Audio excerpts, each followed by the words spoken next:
Just thought I'd do my community service today, and that was crooked. So as you can see, I went ahead and straightened it out. What happened was these bolts right here, they're all loose.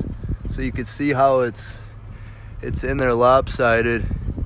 So what I had to do is I just had to kind of grab onto the backboard here and kind of push it up here, and then tighten these bolts.